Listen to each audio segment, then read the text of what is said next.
the Employment Non-Discrimination Act. Little history, and we've given some out here. For over 30 years, it has been the #1 goal of the people fighting against homophobia, legislatively. And in recent years, defending against the anti-marriage constitutional amendment took precedence, but that now, with the Democrats in power, that fight's over. A lot of effort had to go into defeating that amendment, which would, by the way, I don't know if that ever was very clear, not only have banned future marriages, but would have retroactively wiped out all the marriages in Massachusetts. And one point should be clear on that, just a little aside, but the president kept saying, oh, we're just trying to keep the judges from doing this. Now that the Massachusetts legislature has voted by close to 80% to ratify same-sex marriage 3 years after it was promulgated in Massachusetts, George Bush's amendment, if it had been adopted, would have overridden the vote of the Massachusetts legislature and retroactively abolished the marriages. If New York is able next year, as Governor Spitzer has said he would pass the bill, Bush's amendment would kill that. So this notion that it was just aimed at judge-made rules is clearly wrong. But anyway, we're now back to being able to go on the offensive. We have before us in Congress this year the Employment Non-Discrimination Act, as it was recalled. People in the history here is relevant. Remember, there was a debate back in 2000 about whether or not we should make this part of the Civil Rights Act, the one that passed in 1964. Members of the African American community strongly opposed that, correctly, both because they didn't want that particular bill reopened in a Republican Congress, but also many of us opposed it because the 1964 Act legitimately authorizes affirmative action, which is very relevant in the racial context and to some extent in the context of gender. We have always disclaimed any interest in affirmative action in the sexual orientation context, and people did not want us to try to pass a bill that provided for anti-discrimination protection in the Civil Rights Act, but a carve-out against affirmative action. So we agreed for that major reason to do a separate bill. Some people raised the question, for instance, of why it was only employment and not housing. In fact, housing discrimination was not covered in the 1964 Civil Rights Act. It didn't come until 1968 in the Fair Housing Bill. It was a separate piece.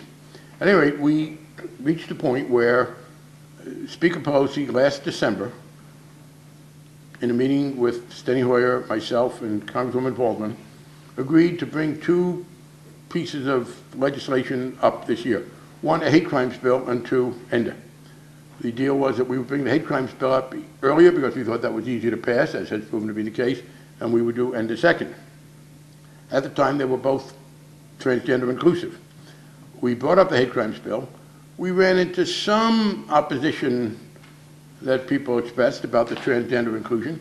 We were able to overcome it, although by less of a margin than people think. If you look at the key vote on the hate crimes bill, which passed the House, it passed by 9 votes on the motion to recommit that the Republicans offered. In other words, a switch of 5 votes there and we would have lost that bill because the recommittal motion was of a sort that would have kept the bill from passing. Similarly, in the Senate, the hate crimes bill survived by exactly the number needed. Unfortunately, we've had a de facto amendment to the U.S. Constitution, so you need 60 votes to do anything. And the hate crimes bill got 60 votes.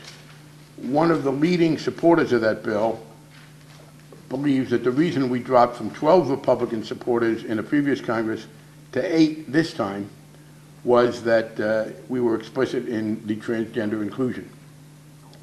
We then, but it did pass the Senate, and so it passed the House by 9 votes, and it passed the Senate on the key votes.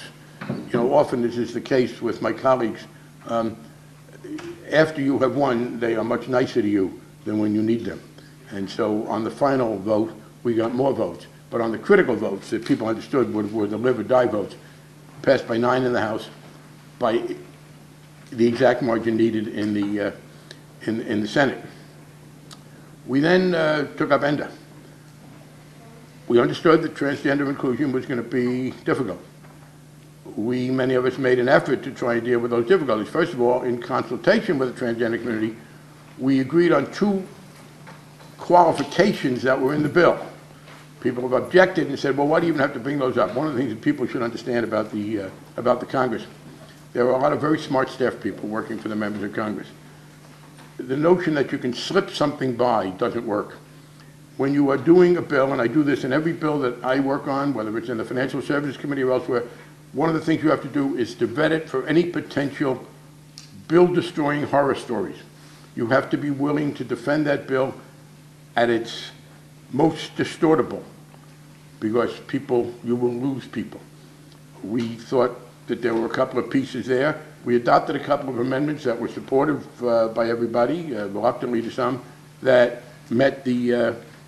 we thought met the objections that could particularly be troublesome with regard to people being transgendered. One was for a gender-consistent appearance. Another was covering access not to bathrooms where privacy is easily done, but open showers. And we then went to the hearing. Democratic leadership was very committed. George Miller and Rob Andrews, the chair and subcommittee chair, have been very supportive. We had the hearing on September 5th, and people can check my testimony on September 5th. I spoke more about transgender inclusion than anyone else did, because I knew this was a problem. I knew that we had this difficulty. Here's essentially, by the way, the problem that we run into. There are two. First of all, we got started in educating people about the unfairness of the prejudice based on sexual orientation a lot longer ago. Things take a while. The transgender issue is of relatively recent vintage. Every anti-discrimination bill in the history of this country has had a long haul, because when you were dealing with a prejudice, by definition, when you're passing an anti-discrimination bill, you're dealing with a prejudice. If you're not dealing with a prejudice, then there's no discrimination and no need for a bill. So you have to educate. An important part of education is for people to get to know the people against whom the prejudice exists. We are much further along in that educational process with regard to sexual orientation than we were with people being transgender. Secondly, it's a higher hill to climb. And let me say now, one of the things that I'm going to address later is a disappointing tendency on the part of advocates to object to being told the truth. And it's one of the faults of people in my business. One of the problems here is that I think people in the transgender community were given an unduly optimistic view of where they were by people in my line of work who were very good at smiling and winking and nodding and giving you a much more favorable impression than is in fact the case. It's well known among members of Congress, for instance, if you are running for an office in the Democratic caucus or the Republican conference, and you approach a member and say, I'm running for chair, I'm running for this, I'm running for that, will you support me? And the answer is, boy, I'm glad you're running, you're wonderful, you're a terrific person, I think you'd be a great one, boy, that's your good news. That means they're not with you. If they haven't said the magic words, I'm committed to you, they're not with you. And this is one of the problems that people run into. And I think people in the transgender community were given, frankly, an unduly optimistic view of where we were. I know there were people who objected because I kept trying to bring the news. The news is sometimes bad and sometimes good. One of the problems that's been involved here is a reluctance on the part of people to tell other people unpleasant truths. You know, Caucasians, being ethnocentric like everybody else, we say, oh, Asian people don't like to give you bad news face to face. They don't like to say negative things. That's a human trait. In fact, there are some people who go out of their way to say bad things, but they're considered to be somewhat flawed. We have this problem. At any rate, this is part of the issue. Prejudice exists. To begin with, for prejudice to exist, there has to be a great difference, a great perceived difference between the majority and the people against whom the prejudice exists. Now, we ran into that, obviously, with people who are gay and lesbian. We spent a lot of time with people being out, with people trying to get people to overcome this prejudice by getting them to be able to know people. The difference between the majority and people who are transgender is, as a fact, greater than the difference between people in the majority and people who are gay or lesbian. And so and that makes the prejudice harder to overcome.